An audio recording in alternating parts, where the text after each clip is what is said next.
Welcome to the Carousel of Happiness Podcast. I'm your host, Allie Wagner. On our last couple of episodes, we explored the human element of the Carousel of Happiness. How visitors and employees alike seem to be drawn to us somehow, called here.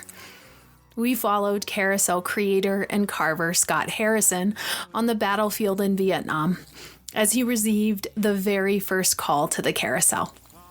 With the help of a music box, in between firefights, he found refuge and solace in an image in his mind's eye, one that seemingly came out of nowhere, a carousel in a mountain meadow.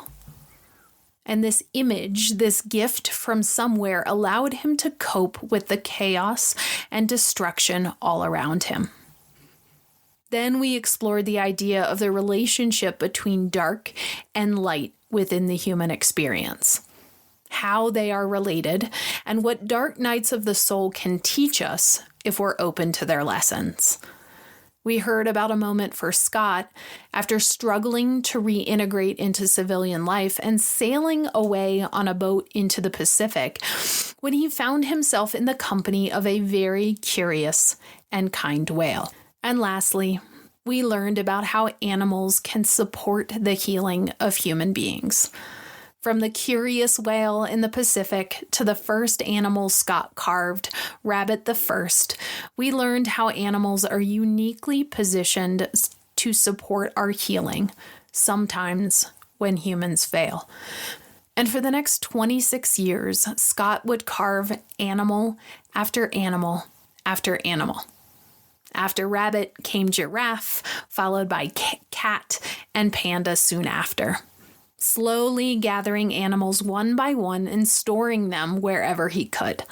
In the garage, in the spare bedroom, downstairs, local kids remember visiting the Harrisons' house during this time, and there being gorillas and cheetahs and kangaroo everywhere you looked. But these animals didn't, as of yet, have a place to go. There was no carousel to put them on, at least not until 1986.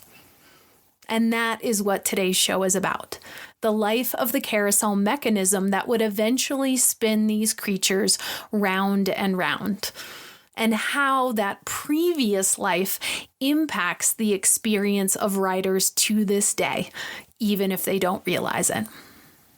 Welcome, dear listener, to the Carousel of Happiness podcast.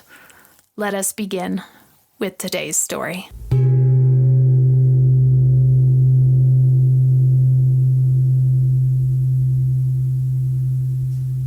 Long before Scott went to Vietnam or moved to Nederland, Danish immigrant 18-year-old Charles Looff moved to the United States in 1870.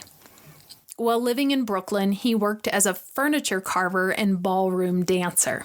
After work, just like Scott would later do in Nederland, Charles Looff began carving carousel animals in his spare time at night. After a long day of work at the furniture factory, he would take scraps of wood home and tinker with the craft of carving carousel animals. Now, at this time, at the turn of the century, carousels were hugely popular.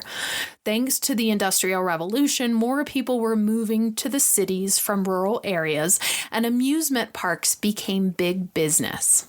And carousels were a key part of that business. 6 years after moving to the United States, Charles Looff would install his first carousel on Coney Island. Looff would become a prolific creator of carousels, creating over 50 throughout the entire country. Today, several of his carousels have been restored, including one in Crescent Park in Rhode Island, one at the Natatorium Park in Spokane, Washington, and one on the boardwalk in Santa Cruz, California. And as we will soon see, one of his creations would end up being the mechanism for the Carousel of Happiness in Nederland.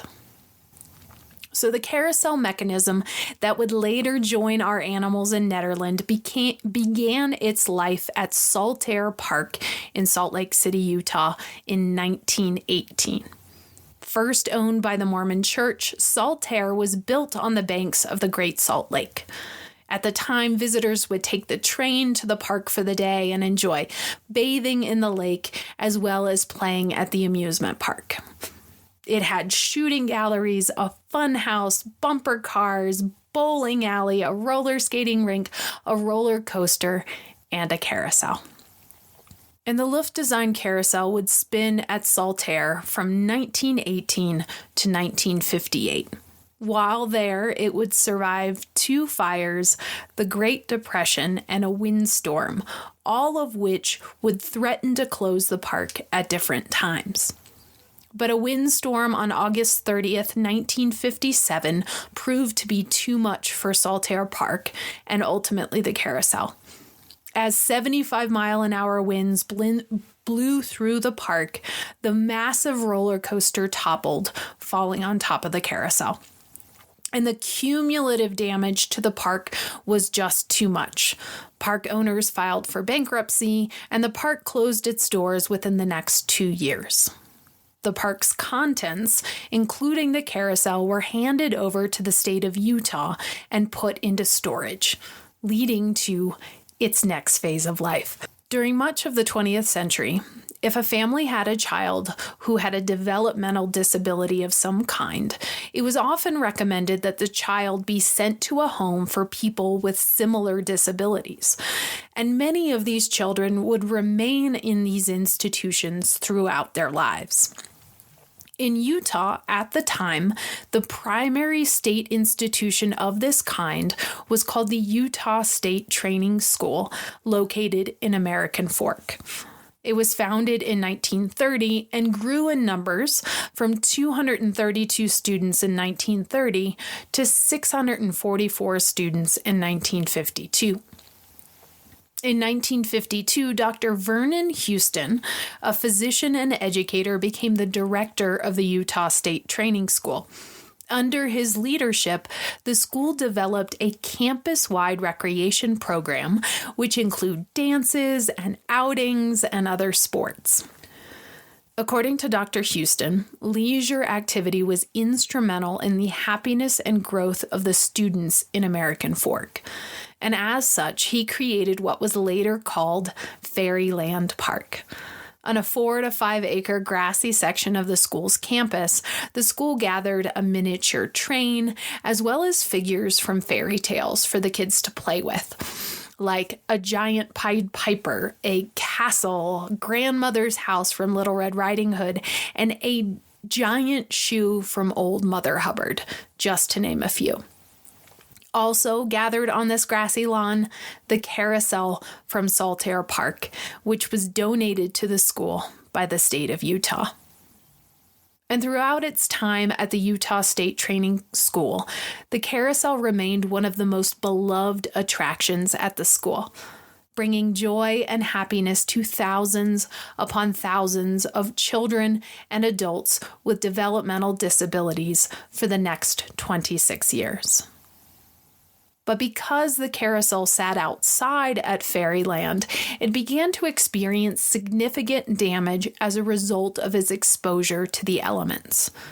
In 1986, after several attempts to repair the animals and maintain the carousel mechanism, it finally came down.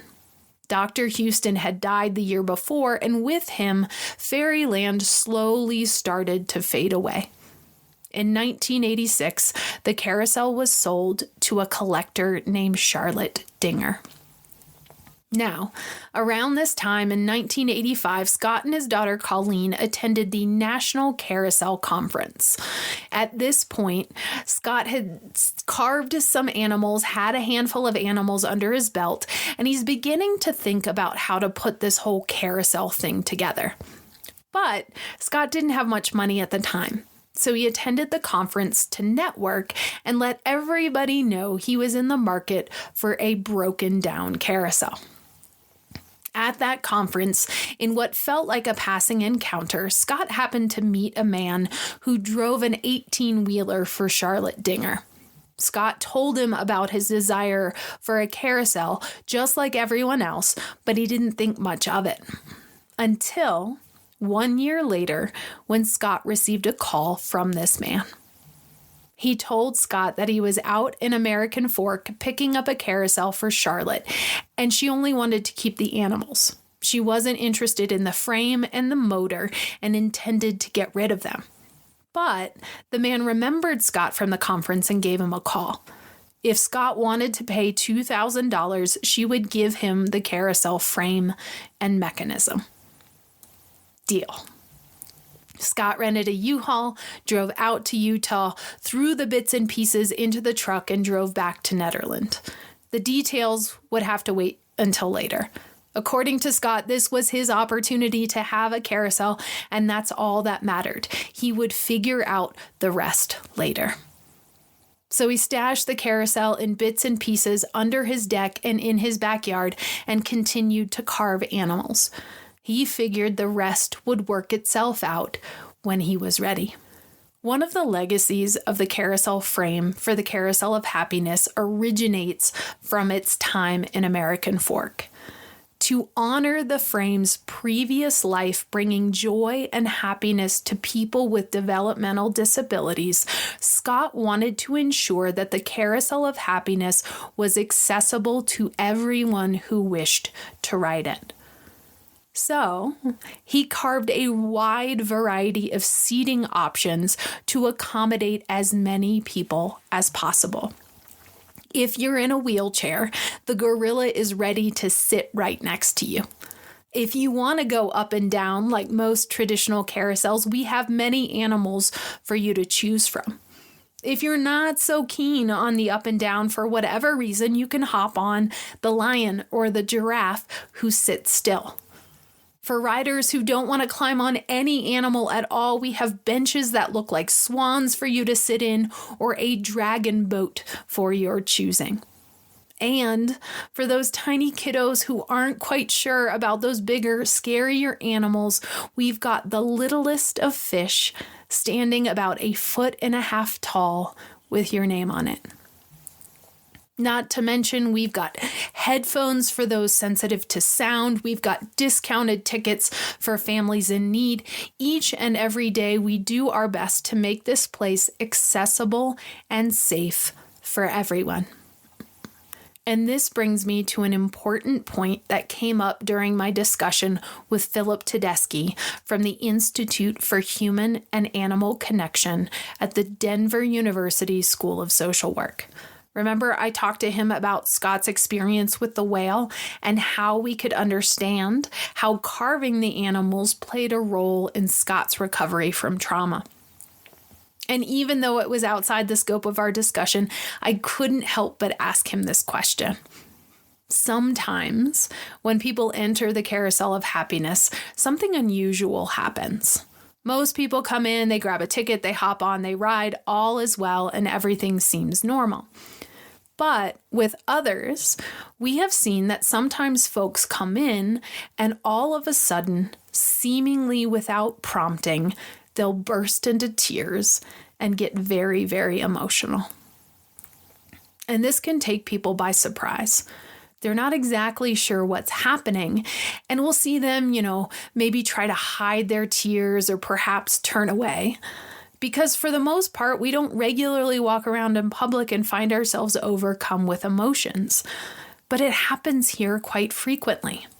And I wanted to ask Philip why. What is going on? And he told me about neuroception.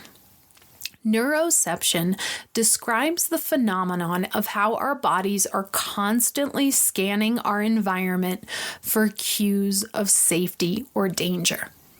And this scanning of the environment largely happens underneath our conscious awareness. We are not aware we're doing it. And the body collects all sorts of information and data in this process and sends that information to our brain to later make sense out of it. So when someone enters the Carousel of Happiness and gets emotional, it's because their bodies are registering this place as a safe space. And before their brain can catch up, they allow themselves to release some pent-up emotions they were unaware they were holding. After I asked him this question, Philip asked me one. He asked me if people tend to linger in the carousel. Do they sort of hang out here without any reason to stay? And when they're here, do they tend to start sharing personal information about their lives?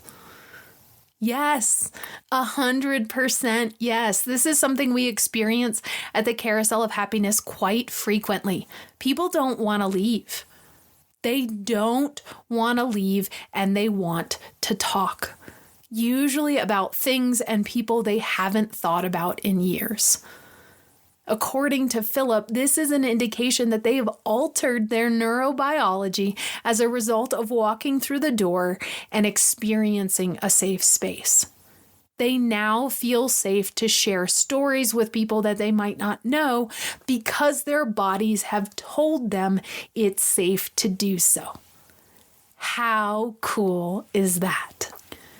And I think that's one of the lasting impacts of this particular frame coming from American Fork and Scott's commitment to its legacy of inclusion. Whether or not we are in a wheelchair, we all can recognize this place as a safe space. Our bodies know all are welcome here and all belong because that is our intention. So if you find yourself at the Carousel of Happiness overwhelmed by emotion, you can trust that your body is allowing itself to release some excess energy. Energy that it's been holding on to because up until the moment that you walk through the door, there didn't seem to be a good place to let it out. Have you experienced the Carousel of Happiness in this way? If you're following along with the podcast and you have something to share, I'd love to hear it. DM us on social media or send me an email directly at outreach@carouselofhappiness.org. You can find the link in the show notes. Or you can click the link in the show notes that says leave us a message, and you can leave us a voicemail directly from your phone. Or perhaps the podcast has left you feeling curious about the carousel. Maybe you want to experience the magic for yourself. Come on by. We're open Thursday through Monday during the winter. Last ride is always at 4:45. Next week, we'll talk about Nederland, how a quirky mountain town of around 1,200 residents managed to raise $700,000 to keep this carousel in their backyard. What makes this town so unique? How is Nederland the perfect place for a carousel of happiness? In the meantime, take care, be well, and as we like to say at the Carousel of Happiness, don't delay joy. And we'll see you next time around. Beginnings and endings are only pretendings. I'll see you next time around.